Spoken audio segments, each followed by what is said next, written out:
Good evening. My name is Terrence Hitmaster Fish Williams. I'm from Los Angeles and Gardena, California, Bronx, New York, and Baltimore, Maryland. Um, my age is 42. I've been dancing for 40 years now. I started dancing at 2 years old. My first dancing was James Brown footwork. Uh, Also, I started popping in '79. So I've been popping, what, like 34 years or so now.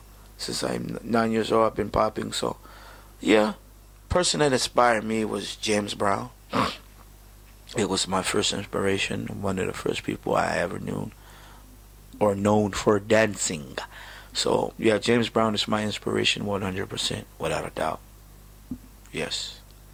All the footwork. My history dates back in dancing from the '70s. I started dancing in the early '70s, and then we started in the late '70s, and then in the early '80s, I go to New York from LA, and I meet dancers in my building, and they tell me, ask me, do you know Electric Boogie? And I'm like, what the hell is Electric Boogie? And they're telling me it's in a boogie style, and they showed me. I'm saying, oh, you're talking about pop locking, and I start popping, and they take me around the whole Bronx, and it's like, we have a kid here from California that knows the popping style, boogie style, real boogie, and I just travel, and I've been dancing. I started dancing in New York, the Red Parrot, Funhouse, Madison Square Garden. Oh, so many places we were dancing. Copacabana, many places. My dance group at that time was called Dance System 10, based out of the Bronx, New York. And, we did so many shows together at that time. And then I had to go back to New York around '84 or so. And I come back to New York in '86. And they asked me, do I still boogie? I said, yeah. And they said, we don't boogie no more. We do freestyle. I said, what is that? What the freestyle is what we call hip hop today. So they broke Running Man down to me, the WAP, and all these different social dances from hip hop category. And I started learning hip hop, and I began to get into this style of dance, hip hop. So, and then over through the years, we stopped dancing professionally. Not all of us, but some of us. And we get into normal life. Married, kids, working. You start a career. I was a hairstylist. For 16 years, I cut hair. And, and during the late 90s, in the mid 90s, actually, I had a friend in Maryland. He was a b-boy. He would always say popping and all these dances would come back. And I said, I know they would come back, but I didn't know when. And so it started being implemented in the late 90s. I started seeing more and more people b-boying, more and more people coming out popping, and they were actually throwing more jams. So when the 2000s came, I left Maryland and went back to New York, and I hooked up with Clown, who was a dance friend of mine from the early '80s in New York, and he took me to studios and introduced me to certain people like this, and that's how I started getting back into it. And then I realized that I had a real love and a passion for popping, and I quit my job in 2006, and I've been doing it full time. That's a short, brief story. I can go in more detail, but we'll be here all day. I got some dancing stories for days, But like I said, my dancing career as far as profession started in New York, although I'm from LA, in the '83 or so. And everything from there just jumped off. And, when you stop dancing, you preserve your art. And I preserved my popping style. And then when I got back into it, it was still there.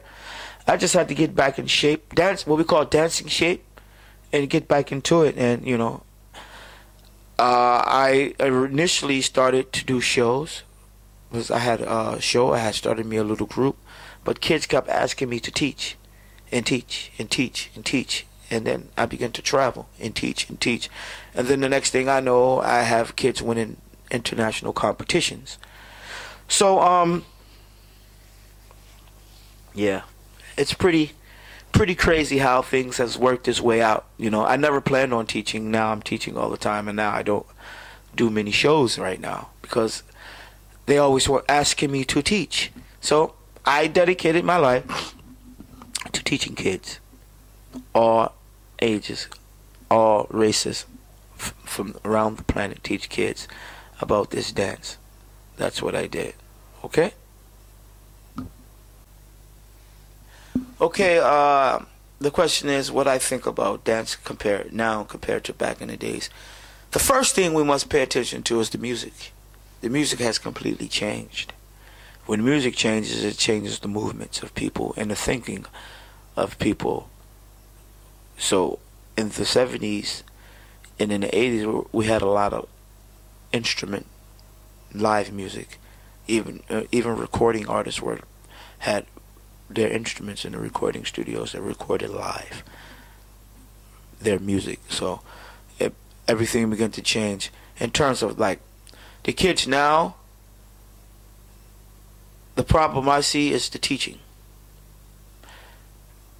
Kids are being taught by other kids a lot of times and on occasions. And also I tell kids this: do your research. Famous name don't make you a teacher. Famous dancer doesn't make you a dance teacher. Okay? Study history. You're doing these dances, particularly in Asia and Europe, and you don't know the culture and the history behind it. Now, what are you going to do? Some of you kids will be dancing 20 years from now, 30 years from now, and you won't be kids anymore. You'll be the ambassadors. What are you going to tell the kids? You're just going to give them dance. They don't have culture because you didn't learn culture.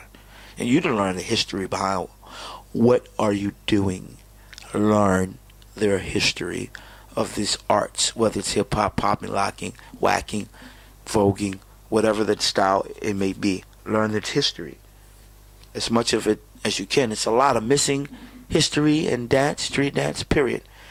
And I think we need to get back into our history, into foundations of these dances.